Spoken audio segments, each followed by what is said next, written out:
The Battle of Salamanca was fought on the 22nd of July 1812 during the Peninsular War, part of the Napoleonic Wars, a series of worldwide conflicts at the start of the 19th century. The Peninsular War began in 1808 when French Emperor Napoleon Bonaparte occupied Spain and installed his own brother Joseph Bonaparte as king. This led to a bloody war of resistance against the French occupation forces fought by the Spanish and Portuguese with their British allies. The French were forced to commit 325,000 soldiers to try and pacify the so-called Spanish Ulcer. In comparison, the British Expeditionary Force, at its height, never mustered more than 70,000 men. Unable to fight the French on equal footing, the British fought a cat-and-mouse war of manoeuvre and intelligence, supported by the Portuguese and Spanish resistance. Each battle could risk losing the expeditionary force, and with it the entire Allied war effort. In 1812, the French occupation forces were reduced in number, redeploying for Napoleon's invasion of Russia. The Allies seized the opportunity, with the remaining Spanish armies and irregular guerrilla forces able to tie down large numbers of the occupying French. The Anglo-Portuguese launched an attack into the heart of French-controlled Iberia. Guarding the northern route into Spain was the French army of Portugal under Marshal Auguste Marmont. Marmont had been given command of French forces in northern Spain in 1811, replacing Marshal Massena after defeats suffered at the hands of the British. Marmont was a close friend of Napoleon, and like the Emperor had been trained as an artillery officer. He had fought in Napoleon's campaigns in Egypt and Dalmatia, where he had been rewarded with the title of Duke of Ragusa. He particularly distinguished himself in Italy at the Battle of Marengo, one of Napoleon's most important victories. Despite this, many in the French army believed Marmont had been made a marshal because of his friendship with the Emperor, and had yet to prove himself worthy of the rank of marshal. Leading the opposing Allied forces of the Anglo-Portuguese was Arthur Wellesley, Earl of Wellington. Wellington made his name in India, where he had commanded significant victories over Tipu Sultan and won a major battle at Assaye. This resulted in him being made a lieutenant general aged just 39, the youngest ever at the time.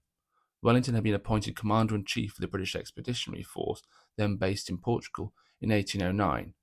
He was then raised to the peerage as an earl after a string of victories over numerically superior French forces, commanded by Marshals Ney, Soult, Massena, and Victor, some of Napoleon's finest generals. While French forces were kept busy by Spanish insurgents, Wellington captured the border fortresses of Ciudad Rodrigo and Badajoz, freeing the road to liberate Madrid. Both sieges were exceptionally bloody, with rifle regiments forming the storming parties for both assaults. The Light Division also lost its famous commander, Black Bob Crawford, who was killed leading the attack at Ciudad Rodrigo. Marmont planned to halt Wellington's advance by outmanoeuvring the Anglo-Portuguese and cutting their supply lines, forcing them to retreat back into Portugal. The French army of Portugal, 50,000 men, was formed into 11 divisions, 9 infantry divisions under Foy, Clausel, Ferret, Surat, Montmorin, McEwen, Bonnet, Thomiers, and Brenier. The light cavalry of hussars and chasseurs was commanded by General Curtot, while the French heavy cavalry was under General Boyer. In addition, the French army had an extensive artillery train of 78 guns, under the overall command of General Turlet. The Anglo-Portuguese army was smaller at just 48,000 soldiers, but composed of better trained and already veteran troops. The infantry were in 8 divisions under Leith, Pakenham, Cole, Hope, Campbell, and Clinton. The Portuguese were commanded by Pack and Marshal Beresford. General Stapleton Cotton commanded a single cavalry division formed of brigades of heavy and light dragoons. A contingent of Spanish under Major General de España was held in reserve. The Anglo-Portuguese were, however, significantly outgunned by the French, with only 60 cannon. The rifle regiments at Salamanca were formed in the Light Division under Alton, composed of the 52nd and 43rd Light Infantry with the 95th Rifles. The 60th Rifles were divided into companies and distributed amongst the divisions of Pakenham, Cole, Campbell, and Clinton, highlighted here in green. Wellington had expressly written to his subordinates concerning the riflemen of the 60th. The commander of the forces recommends the companies of the 5th Battalion of the 60th to the particular attention of the general officers. They will find them to be most useful, active, and brave troops in the field, and they will add essentially to the strength of the brigade. What made these soldiers unique was their training and weaponry. Regular line infantry fought using the smoothbore musket, easy to load but only accurate at close-range massed volleys with a 50% chance of hitting its target at 80 yards. The riflemen were armed with cutting-edge Baker rifles and were able to hit individual targets at 200 yards. Their training also set the riflemen and light infantry apart, being able to fight as regular infantry formed in line and square, but also skirmish out of formation, make use of cover, and use their initiative to shoot enemy officers. Their uniforms also reflected their role as sharpshooters. The riflemen were dressed in green jackets, one of the earliest uses of camouflage uniform in history. The battle was fought over the plains outside the town of Salamanca. The terrain was dominated by two flat-topped hills, the Greater and Lesser Arapel. The Imperial French occupied the Greater, while the Anglo-Portuguese light infantry quickly captured the Lesser Arapel. After capturing the French depot at Salamanca, Wellington spent several frustrating weeks of counter-manoeuvres with Marmont's French army. By the 22nd of July, Marmont believed Wellington was in full retreat, seeing dust clouds on the road back to Salamanca by the afternoon. Marmont formed his army into an L-shaped deployment, sending Thomiers and McEwen, supported by the light cavalry, to try and cut Wellington off. Wellington's army, however, was not retreating, but lay concealed by the ridgeline, ready to launch a devastating surprise attack. The dust clouds Marmont had seen were not retreating baggage, but the British 3rd Division under Pakenham moving into position to strike the leading French contingents. As Thomiers and Curtot rushed forward unaware of the advancing British, a gap emerged between the leading French columns. Seeing this dangerous position and a battle about to unfold, Marmont rushed to close up the French divisions, but was struck by shrapnel as British guns on the Lesser Arapel opened fire, signalling the start of the battle. Minutes later, his second-in-command, General Bonnet, was also wounded, leaving General Clausel, the third-in-command, as commander of the French army, although he was not found and informed of this for over an hour. Wellington had been coolly eating his lunch and waiting for Marmont to make a tactical mistake. According to legend, when Wellington saw the gap emerge between Thomiers and McEwen, he threw a chicken leg over his shoulder and exclaimed, "By God, that'll do," before riding to Pakenham to deliver his attack orders in person. Pakenham formed his division into 3 brigade attack columns, with 3 companies of the 60th Rifles forming the skirmishers on his left flank, led by Lieutenant Colonel Williams. The British approach was concealed by the low hills. Curtot and Thomiers' men were completely taken by surprise as the British opened fire, before being totally routed as the 3rd Division closed with the bayonet.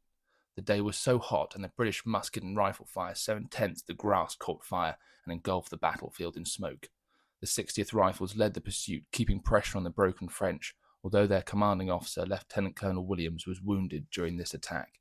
Seeing the success of Pakenham's 3rd Division, Wellington ordered in the cavalry, while Leith, Cole and Pack attacked the French left and centre in echelon. McEwen, seeing the British horse approach, formed his men into tightly packed squares to counter a cavalry attack, but was first instead hit by a terrible close-range fire from Leith's redcoats before the cavalry closed in. General Le Marchant's British heavy cavalry launched one of the most devastating charges in British history, riding roughshod over the entirety of McEwen's French division with a single brigade of dragoons, although General Marchant himself was killed during this charge. General Clausel had now been found and taken command of the French army. He sent Seurat to shore up the rapidly crumbling French left flank. The Anglo-Portuguese attack on the centre suffered heavily from the 40 French cannon positioned on the top of the Greater Arapel as they advanced over the open ground. But Cole and Pack's soldiers kept the French centre occupied, while on the left the French were routed by Pakenham and Cotton's cavalry. Although the French left was almost destroyed, the Anglo-Portuguese centre was under severe pressure from French artillery. Clausel then launched a major counterattack, pushing down the slopes of the Greater Arapel and forcing back the Anglo-Portuguese, until Clinton's 6th Division poured a destructive fire into the flank of the oncoming French. After a close-range exchange of volleys, the French centre began to fall back in disorder, as superior Anglo-Portuguese firepower began to make itself felt. On the right, Wellington finally sent in the Light Division as his final hammer blow. Foy and Ferré's divisions remained the only unbroken French units on the field. Clausel ordered them to cover the shattered French army's retreat. The Light Division fell on Foy's men on the extreme right as the day drew to an end. Ensign Hennell of the 43rd later writing, "The shades of evening were beginning to fall when the enemy made their last effort, amid flashes of cannon and small arms.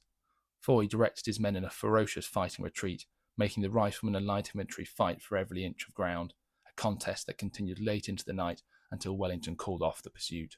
The battle had started late in the afternoon at 3:30 p.m, and less than 3 hours later the Anglo-Portuguese had won a major victory over a larger French army, inflicting 5,000 killed and wounded, and another 7,000 captured during the battle. This amounted to 25% losses for Marmont, and General Thomiers and Ferré had both been killed during the fighting. Marmont, Bonnet and Clausel were all wounded. In addition, the French had lost 20 of their cannon, as well as 2 Imperial Eagle standards, a humiliating loss. The Anglo-Portuguese had only suffered 5,000 losses, 10% of their total force, although these casualties were concentrated on a few divisions that bore the brunt of the fighting. The results of the battle were far-reaching. Marshal Soult was forced to call off his 2-year siege of Cadiz, and French control of southern Spain was broken for the rest of the war. The capital, Madrid, was temporarily liberated by Wellington, and King Joseph Bonaparte was forced to flee with his French government and considerable damage to French authority in Spain, as well as undermining his reputation and legitimacy as king. The battle remains one of Wellington's greatest victories. French General Foy wrote a week later of the battle, "This battle is the most cleverly fought, the largest in scale, the most important in result, of any that the English have won in recent times. It brings up Lord Wellington's reputation almost to the level of that of Marlborough. Up to this day we knew his prudence, his eye for choosing good positions, and the skill with which he used them. But at Salamanca he has shown himself to be a great and able master of manoeuvring. He kept his dispositions hidden nearly the whole of the day. He allowed us to develop our movement before he pronounced his own. He played a close game. He utilised the oblique order in the style of Frederick the Great." As a reward for his services, Earl Wellington was raised to the title of Marquess. The anniversary of the battle has become the regimental day of the Rifles Regiment, as the first battle where all its antecedent regiments fought together. On the bicentenary in 2012, the Rifles were gifted the key to the town of Salamanca, now on display at the Riflemen's Museum. This represented both the continued bonds of alliance and the historical significance of the battle to the history of Spain and to the regiment.